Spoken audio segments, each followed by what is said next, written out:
Bueno, tenemos aquí ahora otra derivada muy interesante, que es la derivada de la función inversa, ¿vale? Para comentar la derivada de la función inversa, primero hay que recordar qué era la función inversa, para que no haya ningún tipo de contradicción. No es la función inversa que nos podemos imaginar como inversa aritmética de 1 partido por f, porque la derivada de esa función ya la hemos visto en un apartado anterior, que era justamente menos la derivada de f partido f al cuadrado, sino que es la de la derivada de la función inversa como la función recíproca, aquella que se calculaba cambiando y por x. Esa es la que queremos calcular. Veamos un ejemplo, en concreto, f de x igual a x cuadrado. Pues cuando yo tengo la inversa como 1 partido por f de x, esta es 1 partido por x cuadrado. Sin embargo, cuando yo tengo la inversa como esa función recíproca, esta era raíz cuadrada de x. Recordad cómo se calculaba. Yo tengo y igual a x cuadrado, ¿vale?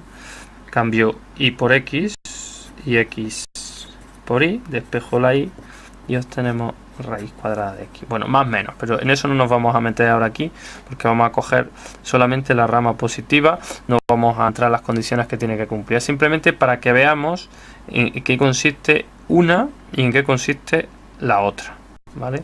Daros cuenta que lo que significa esta función inversa es si, por ejemplo, doy un valor, el valor 4, ¿vale?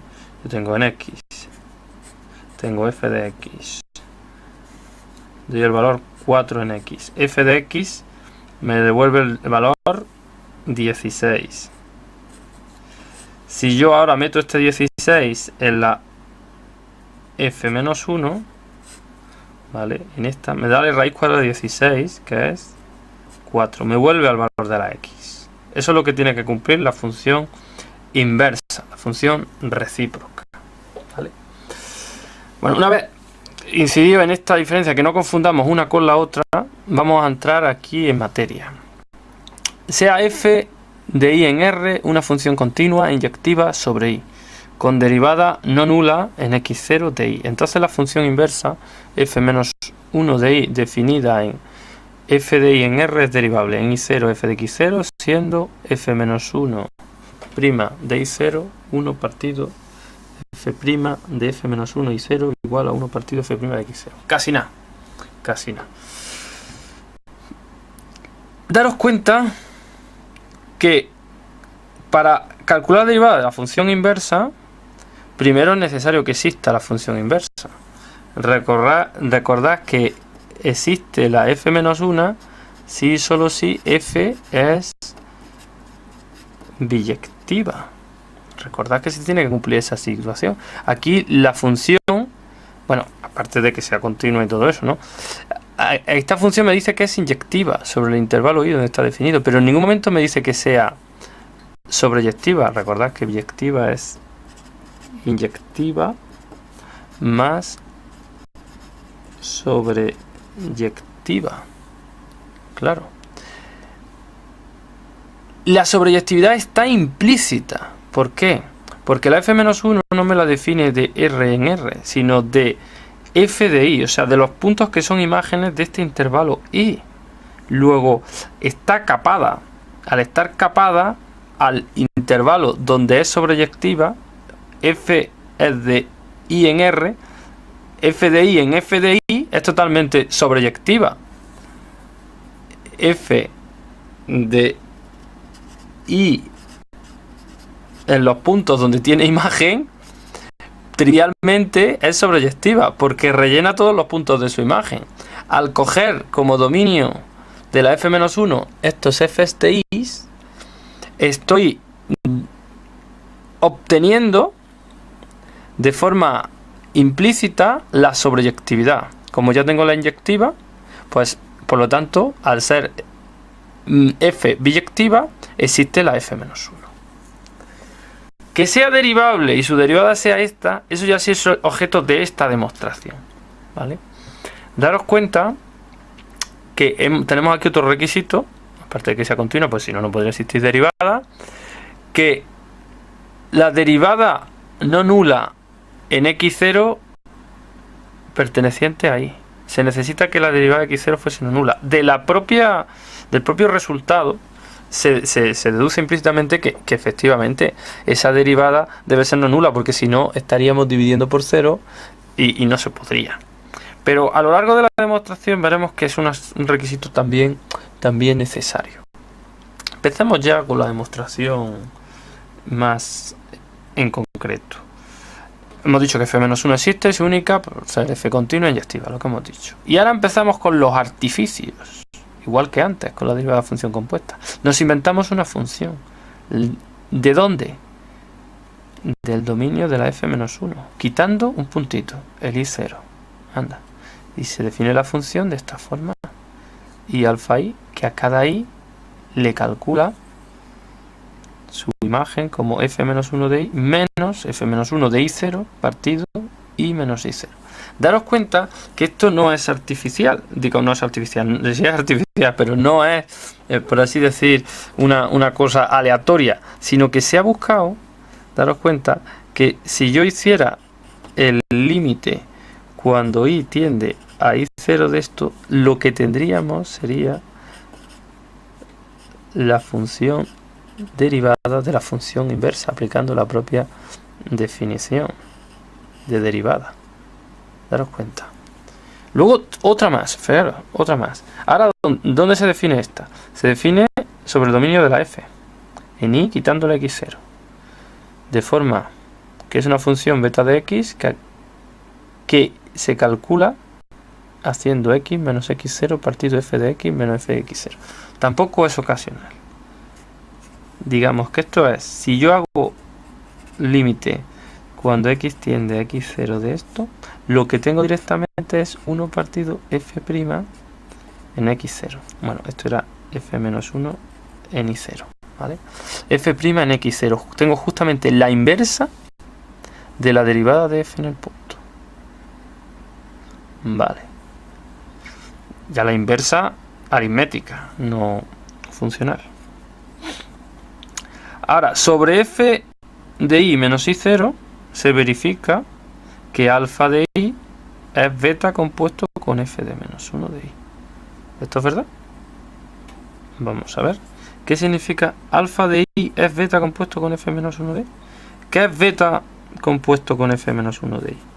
Beta compuesto con f menos 1 de i es meter en beta f menos 1 de i. Aquí en la x pongo f menos 1 de i menos x0 dividido por f de f menos 1 de i menos f de x0. Daros cuenta. ¿Esto es esto? Pues sí, pues lo de arriba, f menos 1 de i ya lo tenemos. x0 es f menos 1 de i, de i0. ¿Por qué? Daros cuenta que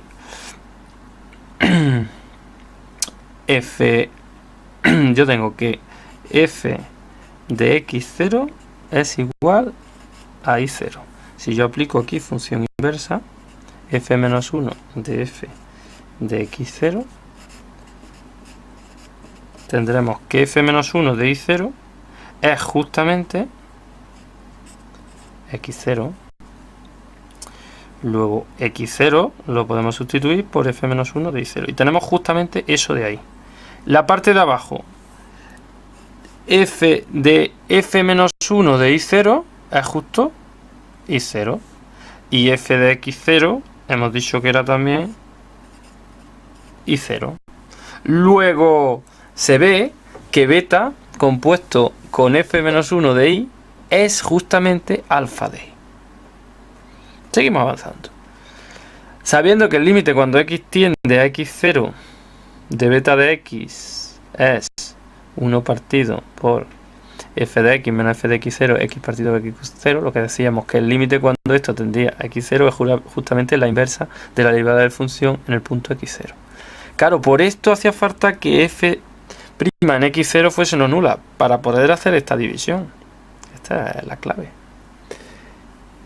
Claro, y la derivada de la función en el punto, ¿cómo vendrá definida?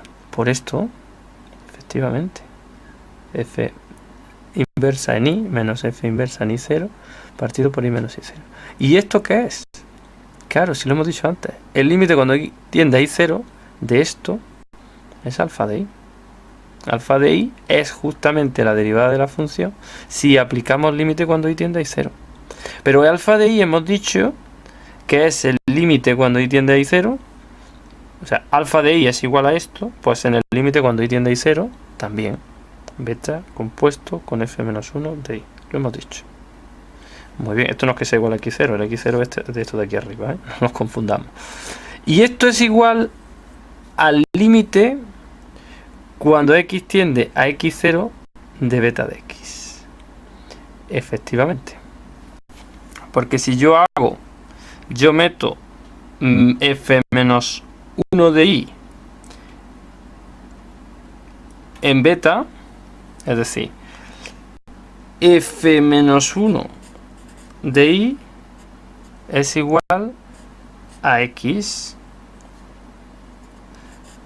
puesto que i es igual a f de x. Si yo aplico aquí funciones inversas a los dos lados, f menos 1 de i es igual a f menos 1 de f de x. Luego f menos 1 de f es x. F menos 1 de i es esto. Entonces, f menos 1 de i es x. Entonces, beta compuesto con f menos 1 de i será beta de x. Claro. Y el límite cuando i tiende a 0 es equivalente, ¿vale? Es equivalente i tender a 0 y tender a i0. Es lo mismo que f de x tender a f de x0. Y esto es cierto cuando x tiende a x0. Como aquí tenemos dependencias en x, cambiamos límite cuando x tiende a x0. Fijaros qué sutileza. Por lo tanto, hemos dicho que el límite cuando x tiende a x0 de beta de x era 1 partido f' de x0. Aquí lo tenemos, lo que queríamos demostrar. Lo que pasa es que lo habitual es escribirlo de esta forma. Como 1 partido f' x0, hemos dicho que es f menos 1 de i0. Luego esto es f compuesto con f menos 1 de i0. Y esto es demostrado. En nuestro ejemplo que hemos puesto antes vemos cómo se aplica esta fórmula de derivada. ¿Cómo aplicaríamos la derivada? La f menos 1 de x, hemos dicho que era raíz de x. ¿Cuál será la derivada? F menos 1 de x prima. Será 1 partido por la derivada de la f de x. La derivada de la f de x. Pues f de x es igual a x cuadrado. La derivada de la f de x es 2x. Bien, pues será 2x. Lo que pasa que en esta x, lo que vamos a meter es la f menos 1 de i0. Es decir, la función inversa. Luego en esta x tenemos que meter la raíz de x.